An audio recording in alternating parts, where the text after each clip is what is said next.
ওয়াসাল্লাকে ওয়াসালতুহু ওয়া মান কাতাকে কাতাতুহু রাহুল বুখারী মুসলিম। সম্মানিত অত্র সম্মেলনের দিনী মুসলিম ভাই ও বোন, প্রশংসা আল্লাহর জন্য, শান্তি অবতীর্ণ হোক আল্লাহর রাসূলের উপর সাল্লাল্লাহু আলাইহি ওয়াসাল্লাম। আজকের দিনী বৈঠকে সংক্ষিপ্ত সময়ে বক্তব্যের বিষয় সদাচরণ, নম্র আচরণ, ভালো কথা, ভালো কর্ম। সদাচরণ, নম্র আচরণ, ভালো কথা, ভালো কর্ম নিয়ে আমরা গুরুত্বপূর্ণ সংক্ষিপ্ত তথ্যবহুল বিবরণের চেষ্টা করব ইনশাআল্লাহুল আজিজ। উল্লিখিত বিষয়ের উপরে কথা বলার পূর্বে আপনাদের সাথে একটা জরুরি কথা একে জানার জন্য বলে রাখি যে সদাচরণ হলো নেকির কাজ। হজ যেমন নেকির কাজ, সালাত নামাজ যেমন নেকির কাজ, সিয়াম রোজা যেমন নেকির কাজ, সদাচরণ তেমন নেকির কাজ। মানুষের সাথে ভালোভাবে কথা বললে নেকি হয়, মানুষের সাথে ভালো আচরণ দেখালে নেকি হয়। মানুষে তখন বলে ছেলেটার স্বভাব খুব ভালো, মানুষে তখন বলে যে লোকটা খুব ভালো। তো এই আচরণে নেকি হয়, এই নেকিটা কেমন? আল্লাহর নবী যা বলেছেন তাতে ভালো আচরণের নেকি, সদাচরণের নেকি বিচারের পাঠে নেকির পাল্লাই সবচেয়ে ভারী। যারা যেখানে আছেন আপনাদের দয়া করে কাজকর্ম বন্ধ করবেন। চলাচল, লেনদেন, ক্রয় বিক্রয়, কোনো কাজে আপনি লিপ্ত হবেন না। আপনাকে আমি অন্তর থেকে ভালোবাসি, আর আমি আপনার কাছে নতুন মানুষ নই। কাজে আমি আপনার জানা মানুষ হিসেবে আমার পক্ষ থেকে আপনার নিকটে জোরালো দাবি, অনুরোধ রইল যে আপনি কিছুক্ষণ কোনো কাজ করবেন না, কোনো কথা বলবেন না, একখেলে চেয়ে থাকবেন। আপনাকে আমি দেখাতে চাচ্ছি এখন যে বিচারের মাঠে মানুষের পাপ নেকি ওজন হবে। সবার ওজন হবে না। যারা ইহুদি ওদের নেকি নেই, যার কারণে ওদের পাপ নেকি ওজন হবে না। যারা খ্রিস্টান তাদের নেকি নেই, যার কারণে তাদের পাপ নেকি ওজন হবে না। যারা হিন্দু তাদের নেকি নেই, তারাও যদি অসহায় মানুষকে দান খয়রাত করে থাকে, টাকা পয়সা দিয়ে থাকে, তারাও যদি মসজিদ তৈরি করার জন্য টাকা দেয়, সে টাকা নেওয়া যাবে, কিন্তু ওর নেকি ও দুনিয়াতে পাবে, মানে অর্থ সম্পদ, ছেলে মেয়ে ভালো থাকবে। পরকালে তার এটা কিছু হবে না। পরকালে হওয়ার জন্য একটা কালেমার দিক দিয়ে আসতে হবে, সেটা হলো মুখে উচ্চারণ করতে হবে লা ইলাহা ইল্লাল্লাহ ওয়া আন্না মুহাম্মাদুর রাসূলুল্লাহ। আমি সাক্ষ্য দিচ্ছি আল্লাহ ছাড়া কোনো মাবুদ নেই, আমি সাক্ষ্য দিচ্ছি মুহাম্মদ আল্লাহর রাসূল। এই কথার ছাড়া, এই লাইন ছাড়া পরকালে কিছু পাওয়ার কোনো দ্বিতীয় লাইন নেই। তো যেহেতু হিন্দুরা এই কথার সাথে নেই, যার কারণে তাদের পরকালে কোনো পাপ নেকির ওজন হবে না। এদেশে যারা শিয়া হিসাবে আছে, কাদিয়ানি হিসাবে আছে, বা এইরকম কাছাকাছি যারা আছে, তাদেরও নেকির পাল্লা, পাপের পাল্লা হবে না। মানে তার বিশ্বাস, কথা, কর্মের কারণে লা ইলাহা ইল্লাল্লাহ ওয়া আন্না মুহাম্মাদ রাসূলুল্লাহ এটা কেটে গেছে। কেউ যদি মহাস্থানে গিয়ে সন্তান চায় আর যদি বলে লা ইলাহা ইল্লাল্লাহ মুহাম্মাদ রাসূলুল্লাহ, তাহলে লাভ হবে না। মহাস্থানে গিয়ে সন্তান চাওয়ার কারণে ওটা কেটে গেছে। ওকে বলা হয় শিরক, আবার বলা হয় বড় গুনাহ, কাবিরা গুনাহ। কাবিরা গুনাহর সিরিয়ালে 1 নম্বর। বহুদিন আমি এই মাঠে পাপের সিরিয়াল দিয়েছি যে পাপের জগতে সবচেয়ে বড় পাপ কোনটা। তখন আল্লাহর নবী বলেছেন আল ইশরাকু বিল্লাহ, আল্লাহর সাথে শিরক করা, এটা হলো পাপের সিরিয়ালে সবচেয়ে বড়। আর 2 নম্বরে আছে উকুকুল ওয়ালিদাইন, বাপ মাকে না মানা। বাপ মাকে না মানাই দ্বিতীয় মহাপাপ। জেনাও পাপ, জেনাও মহাপাপ, কিন্তু সিরিয়ালে 2 নম্বর নয়। চুরিও মহাপাপ, সুদ ঘুষও মহাপাপ, কিন্তু সিরিয়ালে 2 নম্বর নয়। সিরিয়ালে 2 নম্বর পাপ হলো বাপ মার অবাধ্য চলা। বউয়ের নামে অ্যাকাউন্ট খুলতে হবে না, ভুল হিসাব। বউ পরকিয়া করে টাকাটি নিয়ে পালিয়ে যাবে, হয় নিজের নামে খুলতে হবে দেশ বিদেশে থাকলে, আর নাহলে বাপের নামেই খুলতে হবে, মায়ের নামে খুলতে হবে, অন্তত পালিয়ে যাবে না কোথাও।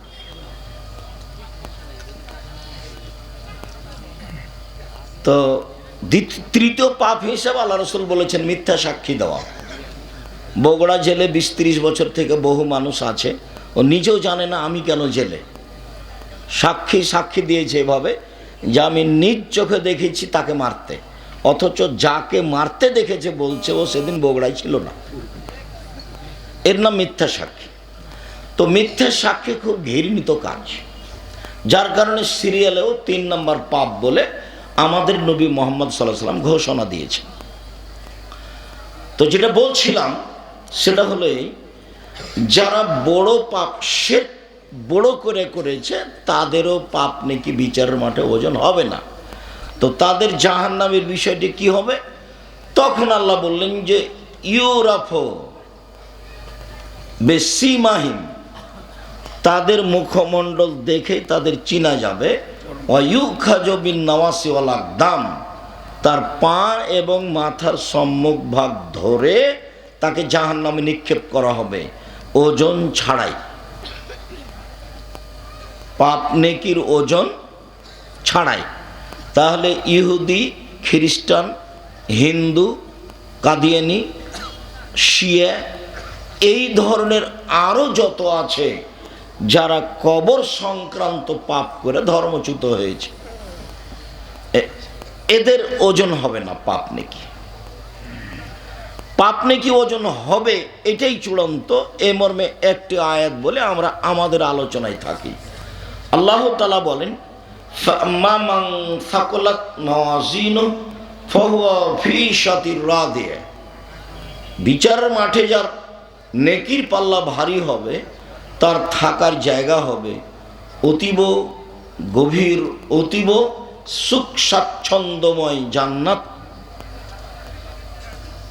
ওয়াম্মা মান খাফফাত মাওয়াজিনুহু ফাউম্মুহু হাবিয়া, আর যার নেকির পাল্লা হালকা হয়ে যাবে তার থাকার জায়গা হবে অতীব গভীর গহ্বর জাহান্নাম, হাবিয়া। অমাদ্রাকা মাহিয়া, মুহাম্মদ সাল্লাল্লাহু আলাইহি ওয়াসাল্লাম আপনি কি বলতে পারেন হাবিয়া নামক জাহান্নামটি কি? এইটার পরিচয় কি আপনার জানা আছে? এরপরে আল্লাহ রাসূল বলছে, আল্লাহ তাআলা বলছেন নারুন হামিয়া, তা হচ্ছে জ্বলন্ত উত্তপ্ত আগুন। নেকির পাল্লা যদি হালকা হয়ে যায় তাহলে থাকার জায়গা হলো হাবিয়া,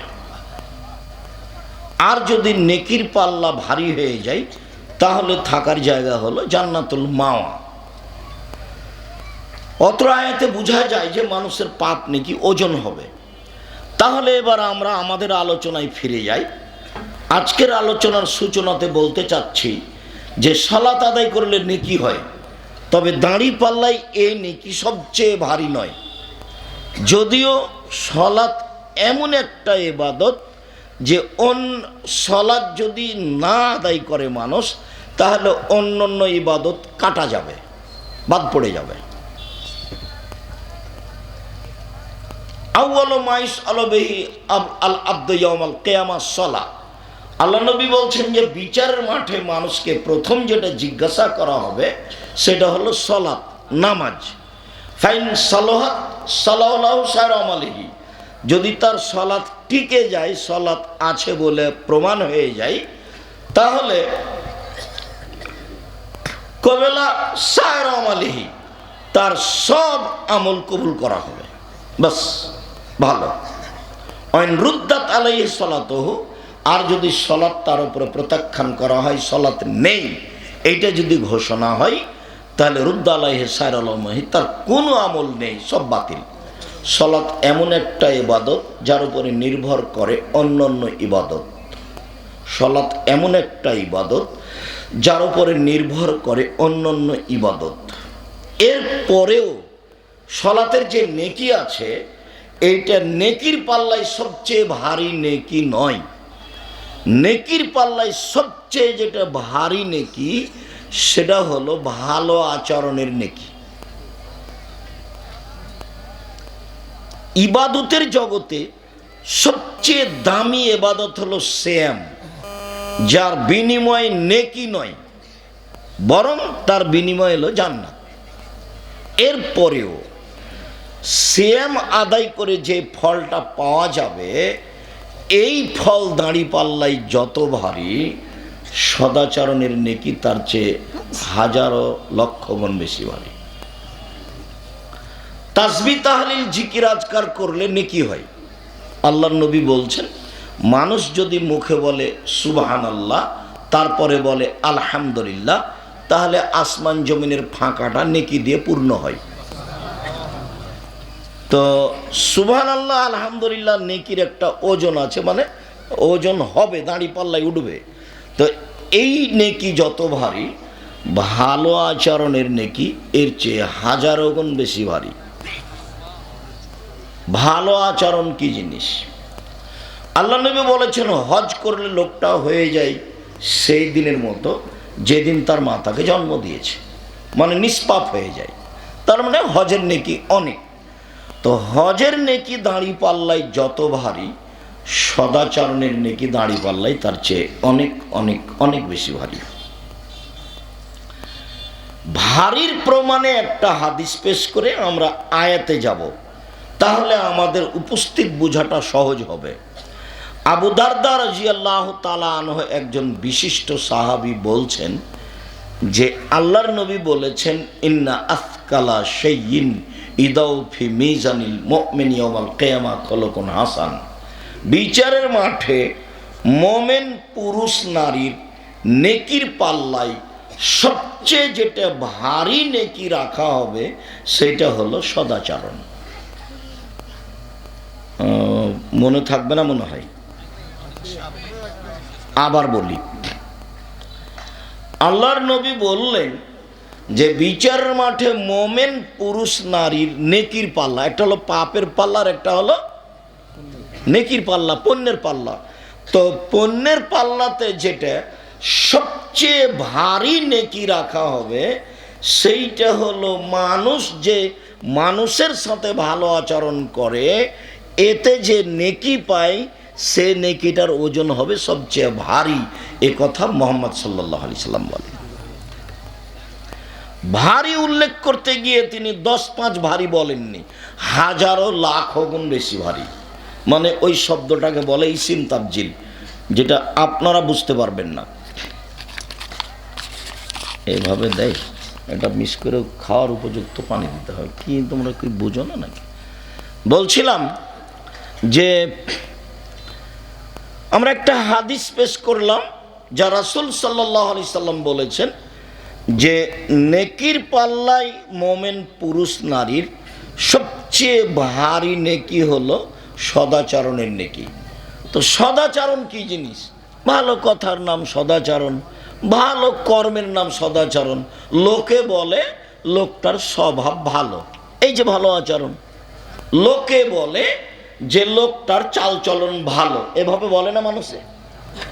তো এটাই হলো নেকির কাজ, এটাই।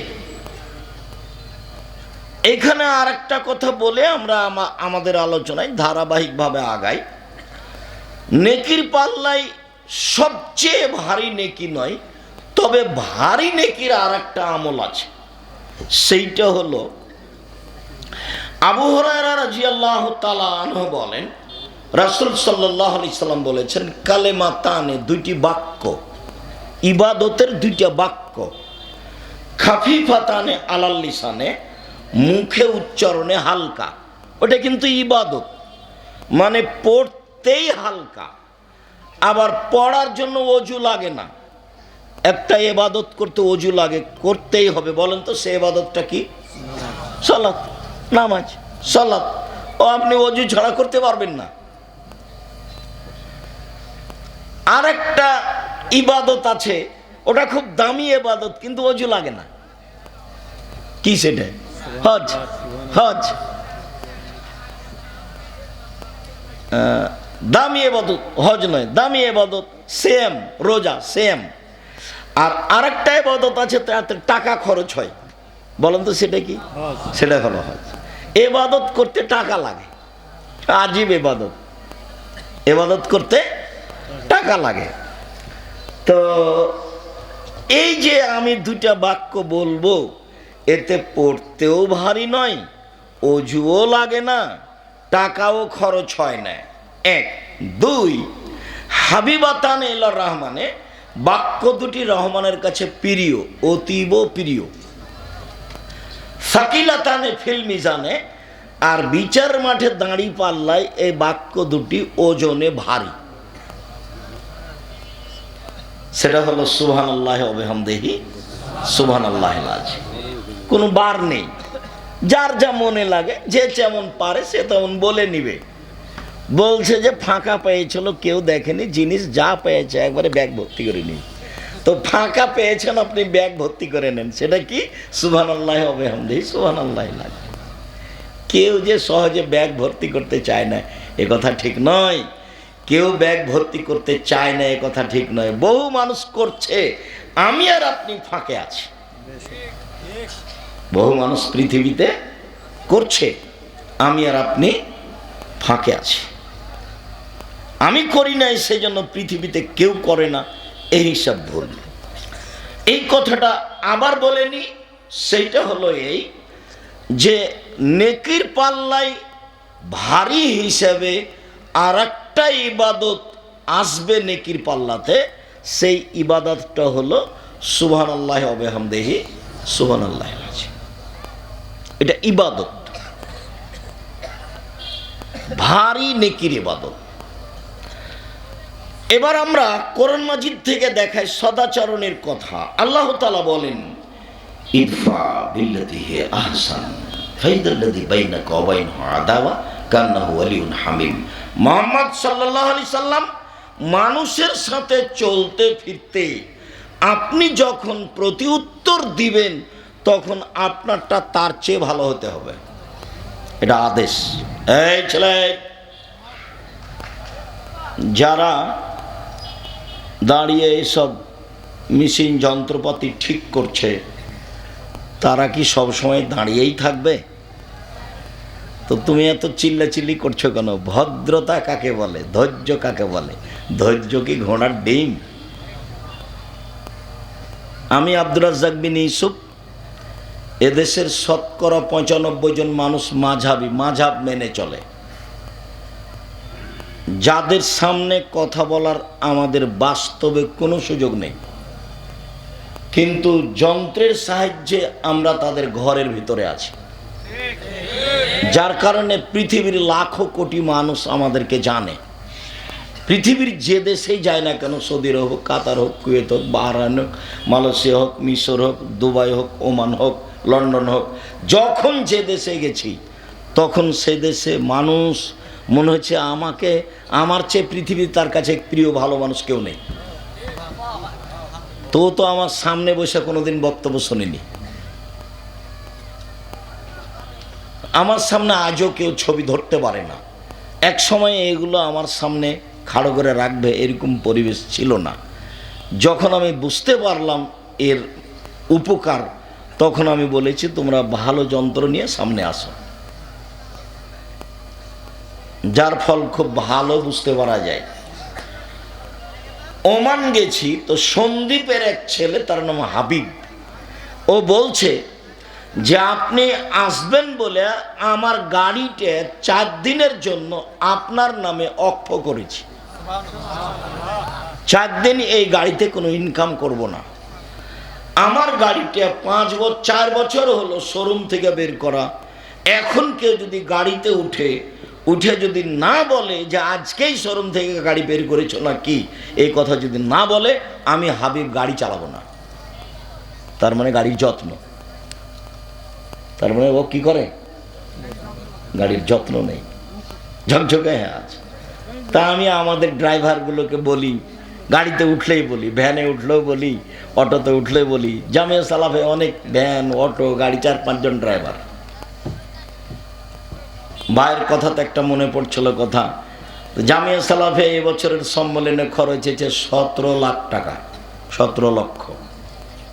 ওই টাকা দিয়ে একটা বিল্ডিং, একটা প্রতিষ্ঠানের বিল্ডিং হয়ে যাবে। এদেশের সবচেয়ে বড় প্রতিষ্ঠান জামিয়া সালাফিয়া, সবচেয়ে বেশি সংখ্যায় প্রতিষ্ঠান জামিয়া সালাফিয়া।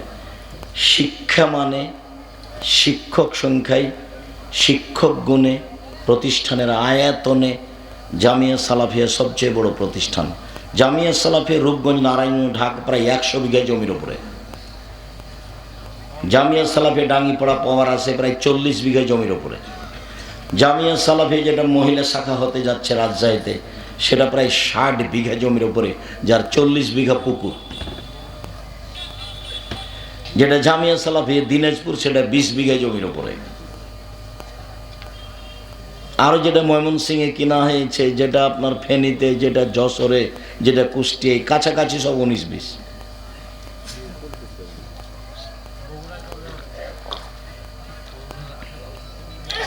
বগুড়া তোমাদের এটা শাখা হিসেবে ঘোষণা দিতে দেখলাম আবদুল্লাহকে সেদিন।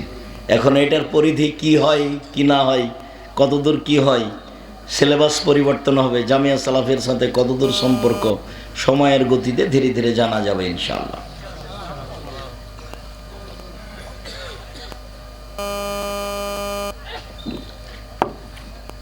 জামিয়া সালাফিয়া ছাত্র আছে প্রায় 5000, শিক্ষক শিক্ষিকা 300 জন, বেতন লাগে প্রতি মাসে 32 লক্ষ, প্রতি মাসে 32 লক্ষ টাকা বেতন লাগে। শিক্ষক আছেন ইন্ডিয়ার, শিক্ষক আছেন মদিনা বিশ্ববিদ্যালয়ের, আরও বিভিন্ন পৃথিবীর বিভিন্ন দেশ থেকে সময়ের গতিতে শিক্ষক আসবেন ইনশাআল্লাহ। সম্মানিত দিনী ভাই বোন, বলছিলাম আল্লাহ আমাদের নবীকে আদেশ করছেন, ইদফা বিল্লাতি হে আহসান। আপনি যখন মানুষের সাথে কথা বলবেন, মানুষ যা আপনার সাথে বলছে, আপনারটা যেন তার চেয়ে সুন্দর, উত্তম, ভালো হয়। সে যাই বলুক, সে যদি গালি দেয়, তো আপনারটা পাল্টা গালি তার মতো হবে না, তার চেয়ে ভালো হতে হবে। তার মতো হলে হবে না, তার চেয়ে খারাপের তো কোনো প্রশ্নই আসে না। তাহলে তো সদাচরণ কেটে গেছে। মন্দ কথা সেটা কি সদাচরণ? মন্দ কর্ম সেটা কি সদাচরণ? যার ভিতরে সদাচরণ নেই, সেও মন্দটাকে মন্দ বলবে, সেও খারাপটাকে খারাপ বলবে। খারাপটা খারাপই, খারাপটা কোনোদিন ভালো হয় না। তার বাস্তব দেখলে আপনাদের বিগত সরকারকে দেখবেন, আমার মনে হচ্ছিল যে রাস্তাঘাট, গাছপালা সবই এ দল করে। কিন্তু যেদিন চলে গেল 45 মিনিট সময়, সেদিন আমি দেখলাম কিরি, আমি তো যা মনে করছিলাম তা তো নয়। যখন মূর্তির পাশ দিয়ে হাঁটতাম, তখন ভাবতাম যে এসব মূর্তি কি কেউ ভাঙবে? না, কেউ যদি না ভাঙে তাহলে ঈসা আলাইহিস সালাম এসে ভাঙবে। কারণ ঈসা আলাইহিস সালাম যেদিন আসবেন, সেদিন কোনো উঁচু কবর থাকবে না, সেদিন কোনো মূর্তি থাকবে না, সেদিন শুকুর সোর থাকবে না, সব হত্যা করা হবে। সারা পৃথিবী জুড়ে কোনো কবর থাকবে না, সব ভেঙে দেবে। সেদিন শাহজালালের কবর সিলেটের এমনি ভেঙে দেবে। সেদিন কেউ রক্ষা করার থাকবে না, তার আগে কেউ ভেঙে দিতে পারে। এই ছেলেটা বলছে তার আগেই ভাঙবে, হতেই পারে, স্বাভাবিক, হওয়াই স্বাভাবিক। ও তো আল্লাহর নবীর আদেশ, ও তো আল্লাহর নবীর আদেশ, ভাঙতেই হবে, এটা আল্লাহ রাসূলের আদেশ। ওটা এক সময়ে মানুষ বাস্তবায়ন করবে, সময়ের গতিতে করবে। বলছিলাম মহান আল্লাহ বলেন আমাদের নবীকে, জাদেলহুম বিল্লাতি হি আহসান। মুহাম্মদ সাল্লাল্লাহু আলাইহি সাল্লাম, আপনি যখন মানুষের সাথে তর্কে বিতর্কে লিপ্ত হবেন, তখন আপনার কথা যেন ওর চেয়ে উত্তম হয়, সুন্দর হয়। জাদেলহুম বিল্লাতি হি আহসান। আপনি মানুষের সাথে মুখামুখি কথা বলুন, কিন্তু আপনার কথা হবে তাদের চেয়ে অতীব উত্তম, সদাচরণ। আল্লাহ তাআলা বলেন, ফাবিমা রাহমাতিম মিনাল্লাহ লিনতা লাহুম। মুহাম্মদ সাল্লাল্লাহু আলাইহি সাল্লাম, আল্লাহর পক্ষ থেকে বড় দয়া যে আপনি নরম স্বভাবের মানুষ হয়েছেন। নরম স্বভাব। ওয়ালাউ কুনতা ফাদ্দান গালিদাল কালব, যদি আপনি কঠোর স্বভাবের মানুষ হতেন, কর্কশ স্বভাবের মানুষ হতেন, লান ফাদ্দু মিন হাওলেক, তাহলে মানুষ আপনার পাশ থেকে সরে যেত। পিটিয়ে সেবা নেওয়া যায় অল্প কয়েকদিন, আদর দিয়ে ভালোবাসা দিয়ে সেবা নেওয়া যায় স্থায়ী। যদি আপনার ভাষা কর্কশ কঠোর হতো, আচরণ ভালো না হতো, মানুষ আপনার পাশ থেকে সরে যেত। শুনুন, জরুরি কয়েকটা কথা আপনাকে বলি। এক, ফাফু আনহুম, মানুষের সাথে চলতে গিয়ে মানুষ যে আপনার সাথে অন্যায় করেছে সেটা আপনি ক্ষমা করে দেন। মানুষকে ক্ষমা করতে শিখুন। আল্লাহ বলছেন কাকে? আমাদের নবী মুহাম্মদ সাল্লাল্লাহু আলাইহি ওয়াসাল্লাম। আমরা পরে আছি। শুনুন, মানুষের সাথে চলতে গিয়ে মানুষ যে আপনার সাথে অন্যায় আচরণ করেছেন সেটা আপনি ক্ষমা করুন। আদেশ, আল্লাহ আদেশ করছে। বিচার নেওয়া পরে, ধ্বংস কামনা করার পরে, তারপরে বলছেন ওয়াস্তাগফির লাহুম, মানুষ যে আপনাকে গালি দিয়ে, অকথ্য ভাষায় গালি দিয়ে, দেশ থেকে তাড়িয়ে দিয়ে পাপ করেছে, এর জন্য আপনি আল্লাহকে বলুন, আল্লাহ ওরা আমাকে গালি দিয়ে পাপ করেছে, তুমি তাদের পাপ ক্ষমা করে দাও। সদাচরণ কি জিনিস? সদাচরণ কি?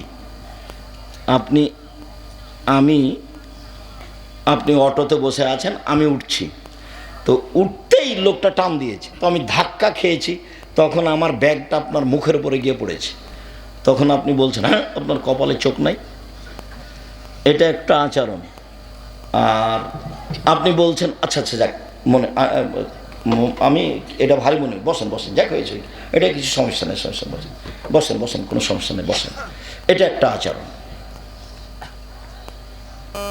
আর ওটা একটা আচরণ। কপালে চোখ নাই, দেখেন না, একটু ঢং করে উঠতে পারেন না, ওটা একটা আচরণ, এটা একটা আচরণ। কোনটা সদাচরণ?